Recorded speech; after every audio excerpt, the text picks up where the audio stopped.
Welcome. This is Ayana Lahi, and I am so very happy that you're here with me in this week's episode of Be One, Be You. We are diving into the theme, When Love Hurts.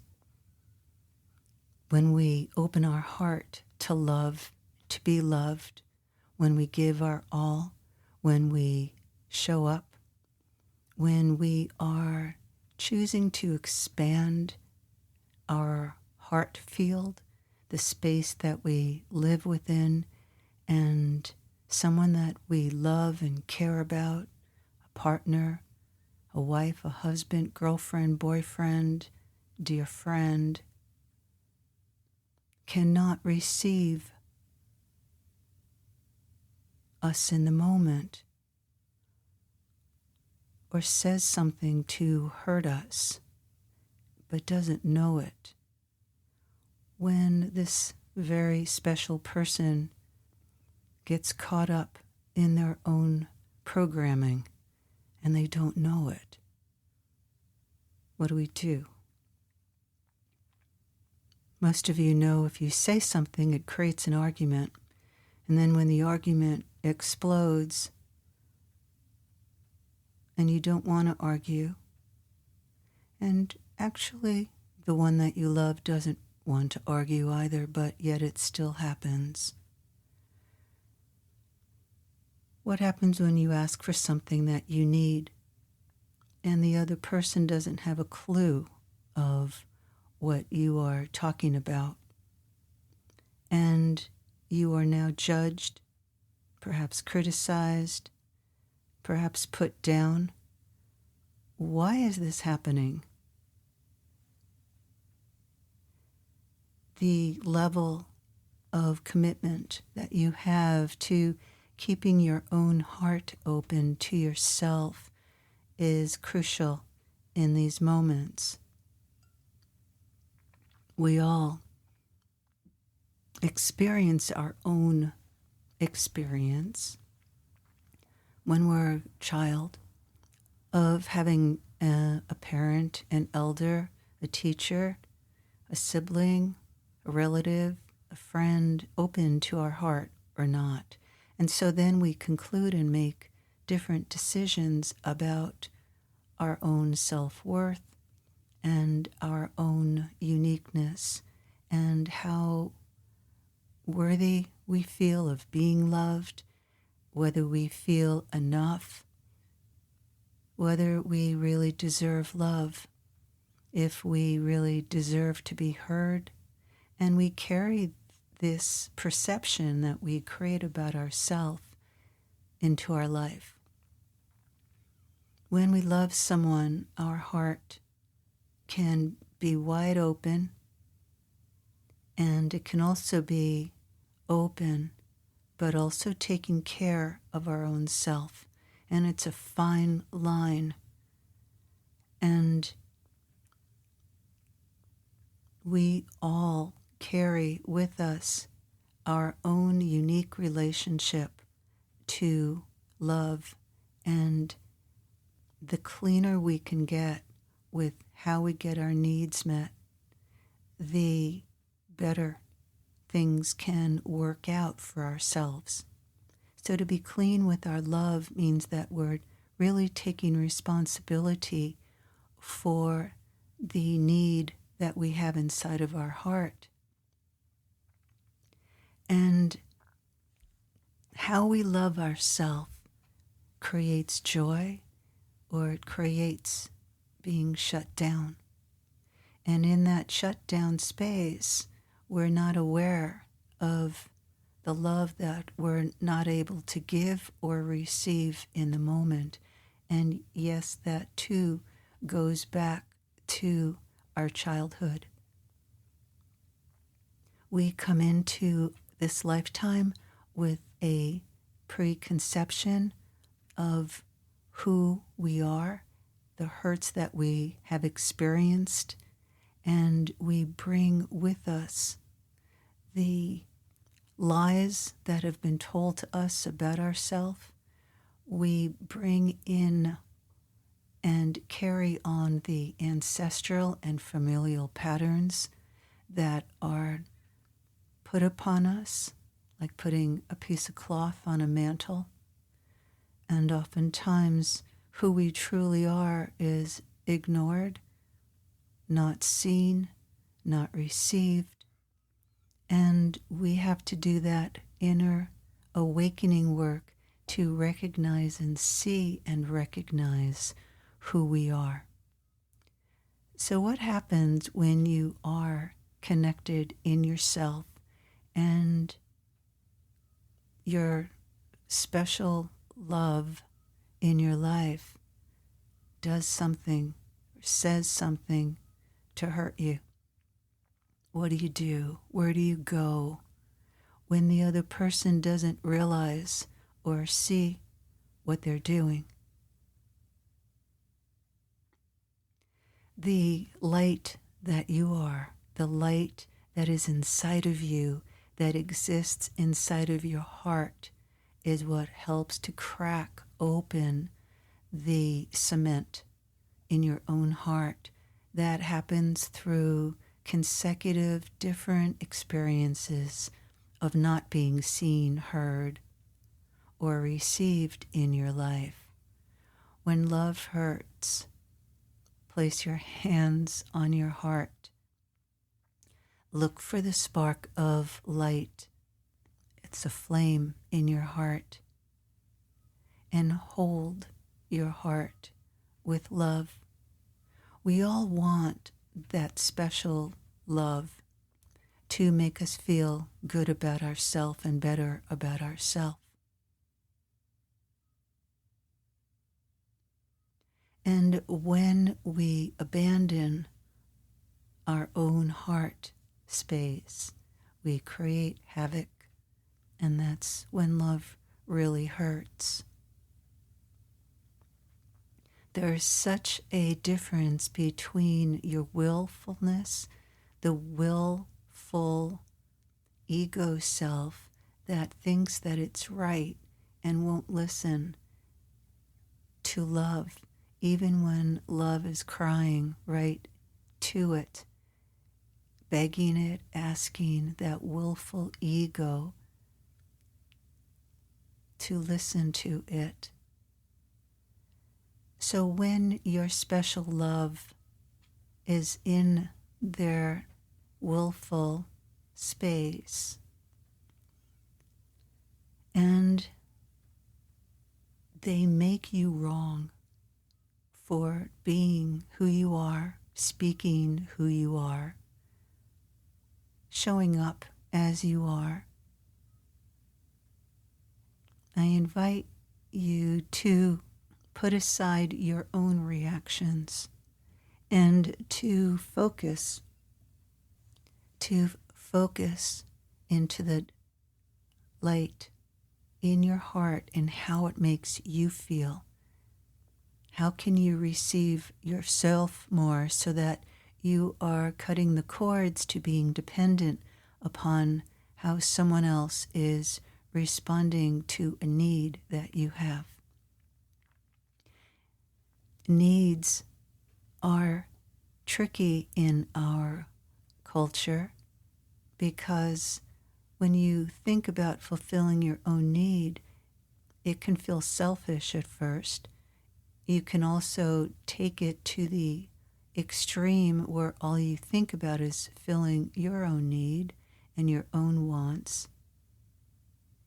And it can happen very subtly. Or you can really feel into and think about the needs of the person that has been hurt, and to create the bridge, to create the love that you want to be given to you, to extend to the other. When love hurts, you want to be with yourself and be tender and kind. Whatever pattern that you have of rejecting yourself, betraying yourself will come up when you've been disked, when you've been thrown aside, when someone that you love can't show up for you in the moment because their own heart is not really open. What happens when you open your heart beyond what your special love can open to? What do you do? Do you choose to end the relationship? Shut down? It's a really hard place to be in.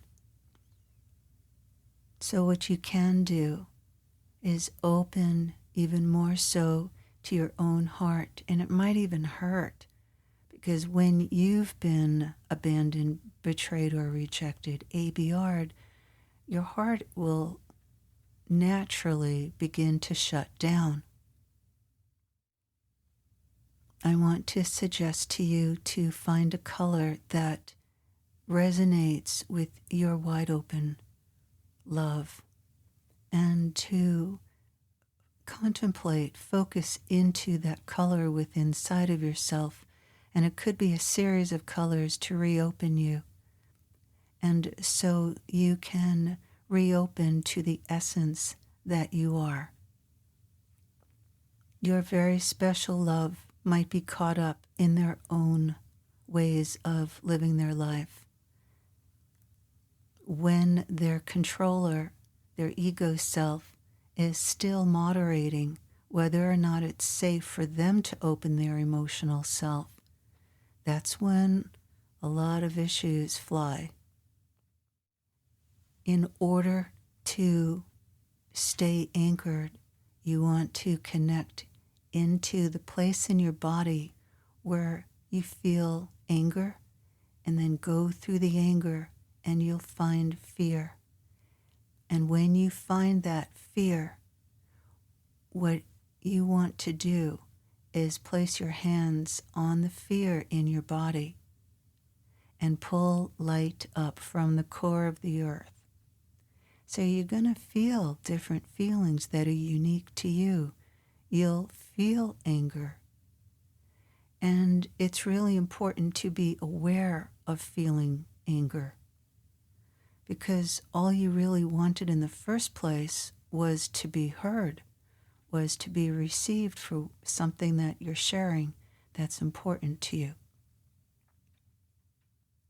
You always want to ask your special love if it's the right time to bring something up, to share.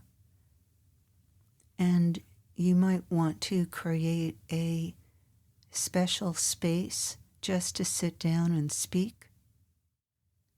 You need to honor your own vulnerability and hold your own vulnerability so that you can speak what is in your heart.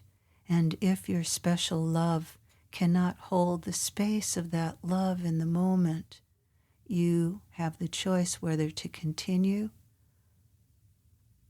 or to stay silent and to recreate the time and space that you need to speak.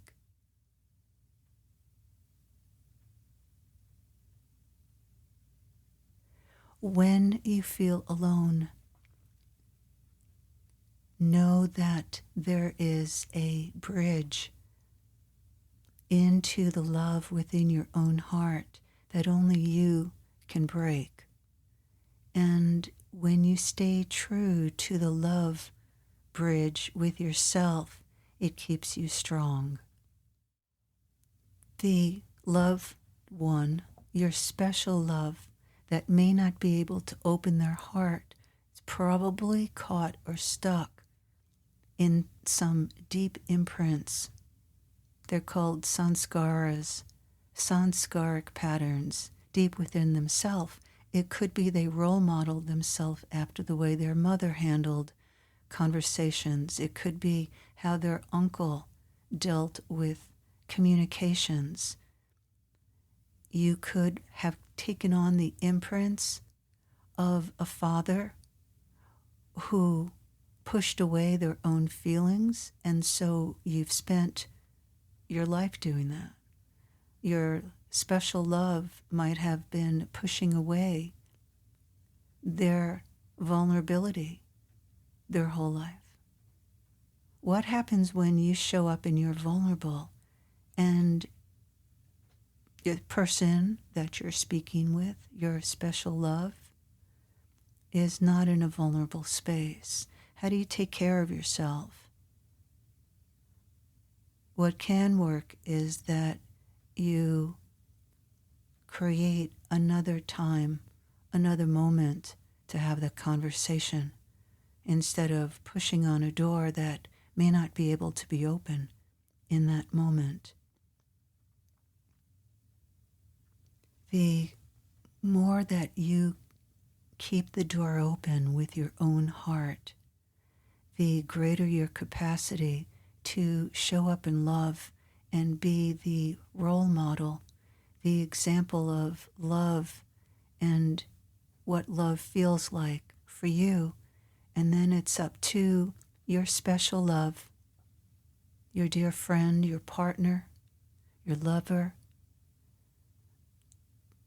family member, to choose to show up with you or not.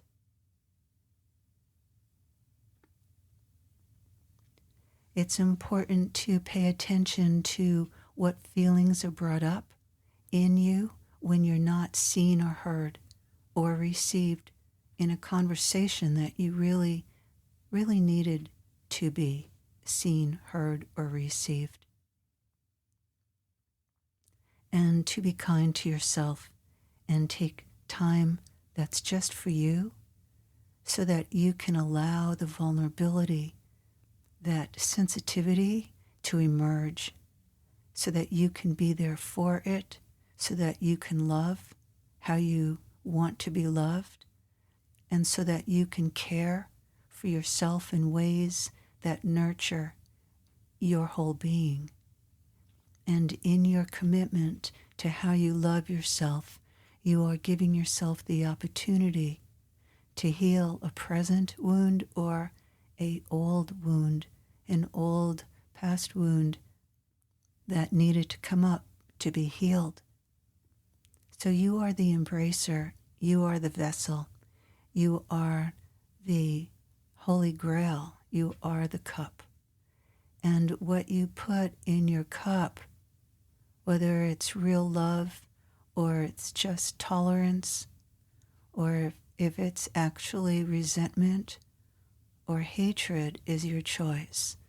And what you choose to put in your cup is a huge choice.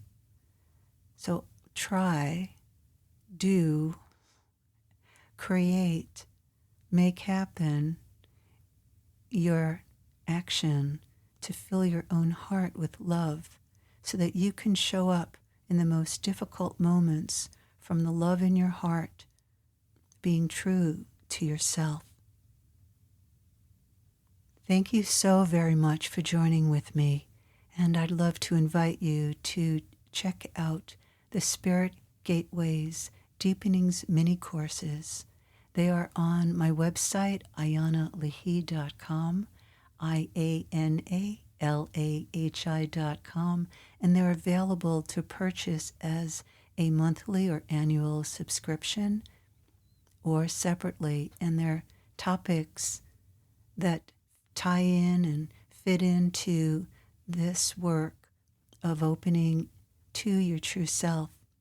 And some of the titles are Born to Be You, The Light That You Are, When Your Mother is Not at Home and Your Father is Lost at Sea, Becoming a Channel for the Divine.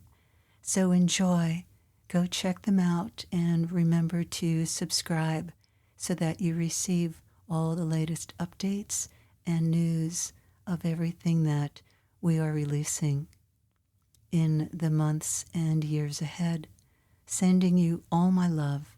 This is Ayana Lahi.